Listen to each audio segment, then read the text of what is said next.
Амансыздар ма? Мен Шанаев Дәурен Толағайұлы, Атырау облыстық ауруханасының дәрігер-хирургымын. Жалпы еңбек өтілім 17 жыл. 2001 жылы мектеп аяқтағаннан кейін Батыс Қазақстан медицина академиясына Марат Оспанов атындағы оқуға түсіп, 2008 жылы аяқтадым. Өзімнің еңбек жолымды жалпы теміржол ауруханасынан бастадым. 2009 жылы Атырау облыстық ауруханасына хирургия бөліміне дәрігер-хирург болып ауыстым.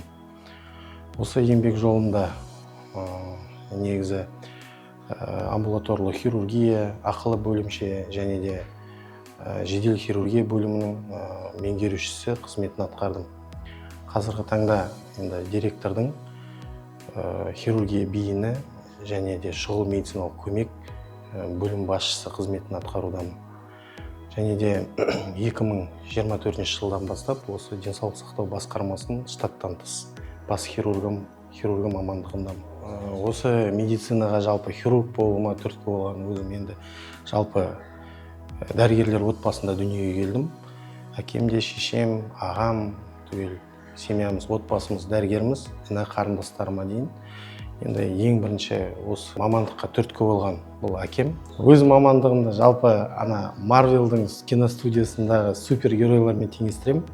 Себебі дәрігер болу бұл өте қиын және де адамның денсаулығына жауап беру, сол үшін мойынға міндет алу өте қиын. Сол себептен бұнымен супергерой деп айтады, сол супергеройлармен теңестіремін әр дәрігерді. Енді осы мамандықта жүргесін жалпы көптеген ізденіс талаптар болады. Ол енді өзіміздің өңірімізде көптеген операция түрлері енгізілуде. Жалпы бұрын Қазақстан Республикасының орталықта Алматы, Астана қалаларында жасалатын оталар қазір біздің өңірімізде де жасалып жатыр көптеп. Оны айта кететін болсақ, көптеген ота түрлері енгізілді. Ретроградты панкреатохоланграфия дейді. Бауыр арқылы, тері арқылы бауыр ішіне араласу операциялары және де тізбектей берсек өте көп.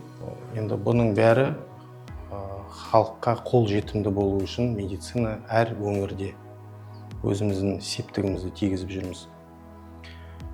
Енді медицина саласы бұл өте үлкен сала және де қазіргі заманда бұл өте қарқынды дамып жатқан сала, оның ішінде хирургияда қалыс емес. Енді қазір заманға талабына сай жалпы операция түрлерін көптеп енгізу үстіндеміз, ізденіс үстіндеміз. Халыққа айтарым, жалпы дер кезінде уақытылы тексеруден өтіп, өзінің денсаулықтарын күтіп, спортпен айналысып, уақытында дәрігерге қаралуына барып, аурулардың алдын алу және де өсіп келе жатқан болашағымыздың денсаулығын күту. Жас балаларымызды өзіміздің спортпен айналыстыру және де салауатты өмір сүру, соған үйрету.